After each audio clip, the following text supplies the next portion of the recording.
July 6, 2026. Cristiano stepped onto the field in the World Cup knockout stages, not knowing that it was going to be his very last one. With a clear conscience, as he had mentioned in his pre-match interview, he was ready for whatever outcome that would follow, since he said that he knew that God had been very generous with him. One of, if not the greatest footballer on the planet, knowing that his peak was behind him, went into the match hoping to enjoy the next 90 minutes, or however long it was going to be. And after the 96th minute, a book was being closed. Cristiano Ronaldo and the World Cup. He had written his final chapter. Being the first and only man to score in 6 different editions of the World Cup might be something that is never broken. Ever. This is the story of his journey with Portugal, and how in his time he not only broke records and stereotypes about football, but shattered them completely. Before August of 2003, the 20th of August to be precise, Portugal had been blessed with great players from the past.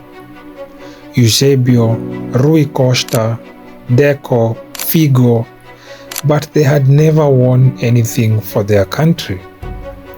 No international trophies at the men's senior level. Nothing.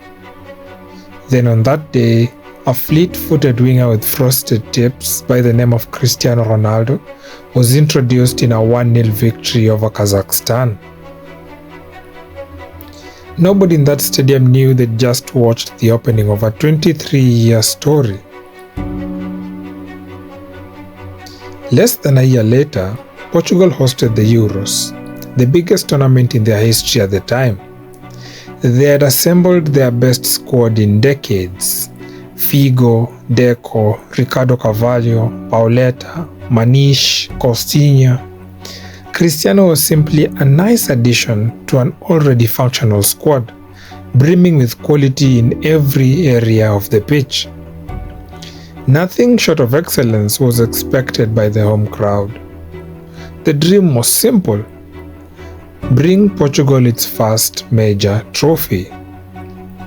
Then, on the opening night, Portugal lost to Greece, despite Cristiano scoring late on. The country was stunned, the words left unsaid. A fearful premonition of doom settled over an entire nation. But they shook it off. A win over Russia, then Cristiano Ronaldo recorded an assist against England in the quarters, a goal against the Netherlands in the semis, and there it was again.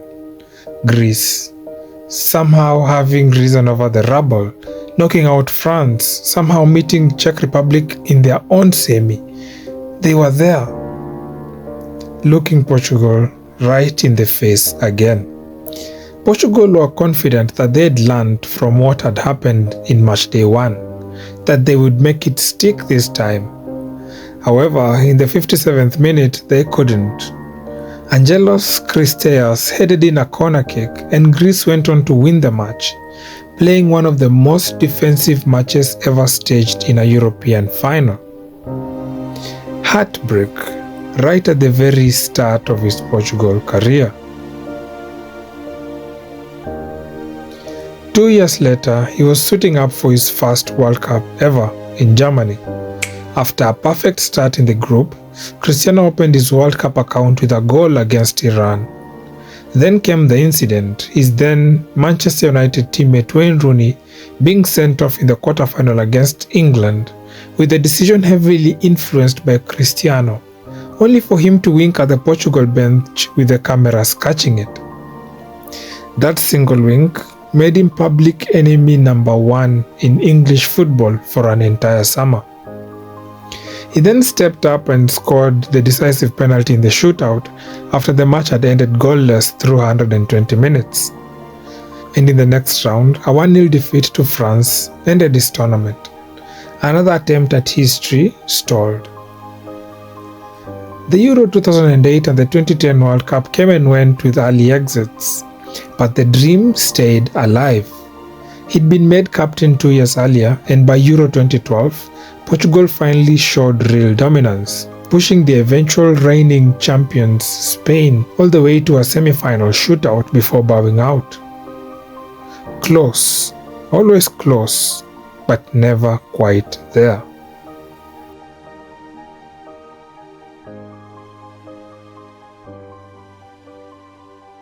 Then came his third World Cup in Brazil, 2014. This was Cristiano at his most singularly dominant period, dragging Portugal to qualification almost single-handedly in the last possible match, delivering a hat-trick against Zlatan Ibrahimovic in Sweden, showing the football world exactly what level he was operating at. And yet, this remains one of the most frustrating stretches of his entire World Cup career. Because despite scoring in his third World Cup, Portugal were eliminated in the group stage. Another chance gone almost as quickly as it arrived. Then came Euros 2016 in France. Portugal scraped through the group stages by the skin of their teeth, then leaned entirely on Cristiano to drag them through the knockouts, including a standout performance against Wales that sent them to the final.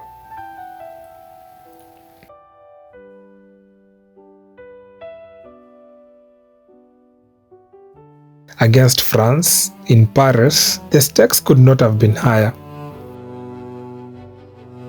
Cristiano played 8 minutes before a challenge from Dimitri Payet forced him off, leaving him to watch from the sidelines, arguably the biggest match of his career, unfold without him on the pitch.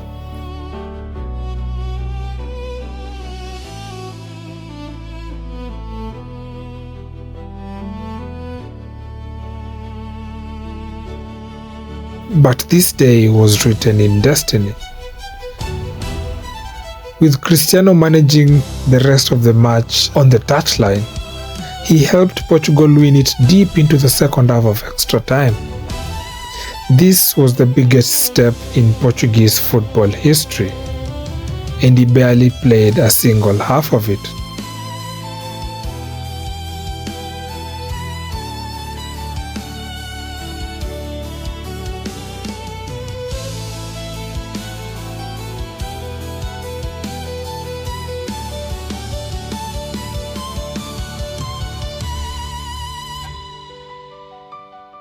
Then came 2018, Russia, where he delivered one of the most iconic hat-tricks in World Cup history against Spain, becoming the oldest player at the time to ever score 3 in a single World Cup match.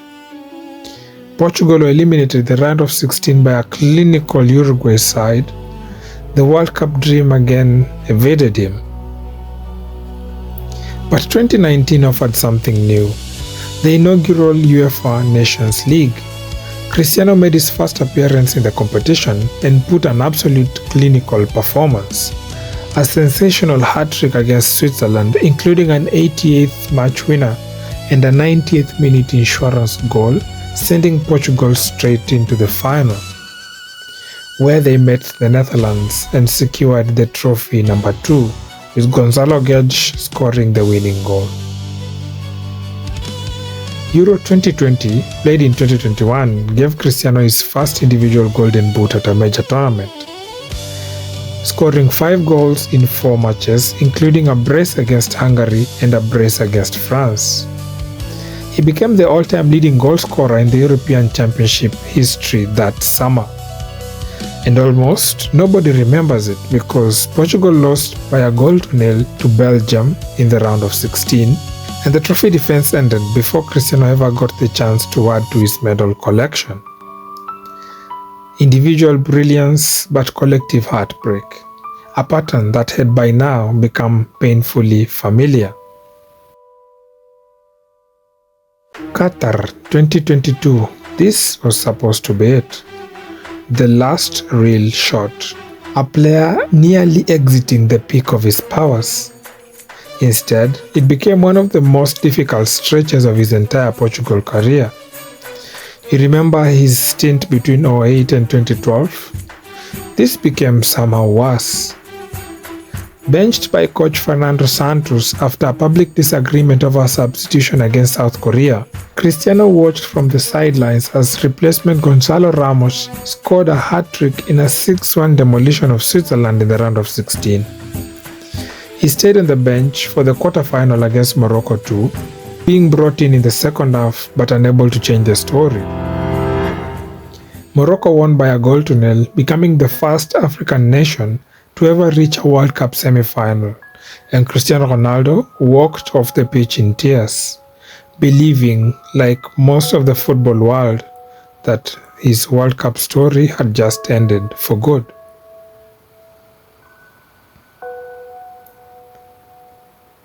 But Cristiano kept playing.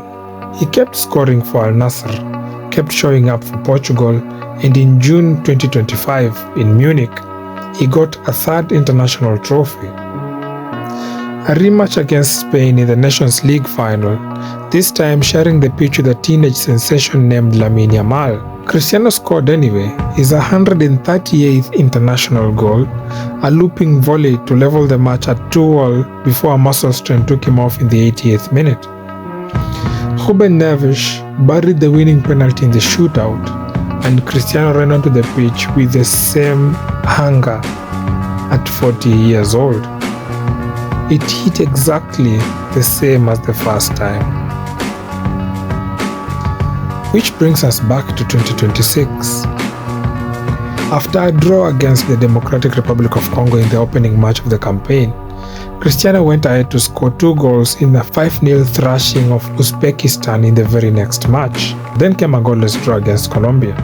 Then in Toronto, in the round of 32 against Croatia, Cristiano Ronaldo matched Lionel Messi's record of 6 World Cup knockout finals appearances. He became the oldest player in World Cup history to start a knockout match at 41 years and 132 days old. Portugal went down a goal to nil. Cristiano leveled it himself from the penalty spot in the 68th minute, his first ever World Cup knockout goal in his 6th attempt at one. Substituted in the 81st minute, he watched Gonzalo Ramos, the very player who once took his starting spot in Qatar, head in the winner in the 94th minute. One more win, one more chapter extended. Then Texas, the round of 16 against Spain again. Mikel Merino's goal in the 91st minute was the only one of a match Portugal had pushed to the very end. And when the final whistle came, so did the words he'd hinted at for years, finally spoken out loud. This was his last World Cup. And yet, after 6 attempts of trying to win this trophy across 23 years, he still remains the greatest shining light for Portugal in very many aspects. With the end closer than the beginning, what else can we say other than thank you, Cristiano, for all of it?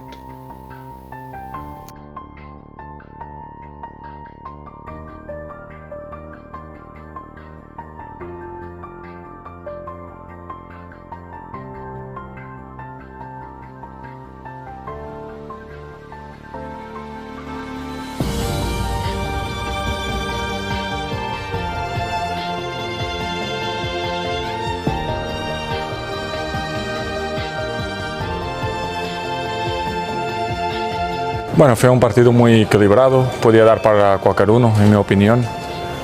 España ha tenido esa puntita de suerte, marcar ahí ya en los momentos finales, pero es el fútbol. Yo creo que en el general fue un partido bien disputado.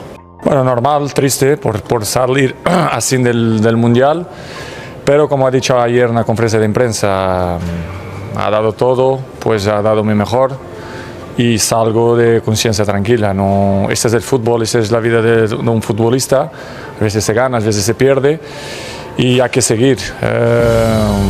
La verdad que fue mi último mundial, sí, pero lo demás tendré tiempo para pensar, estar con mi familia.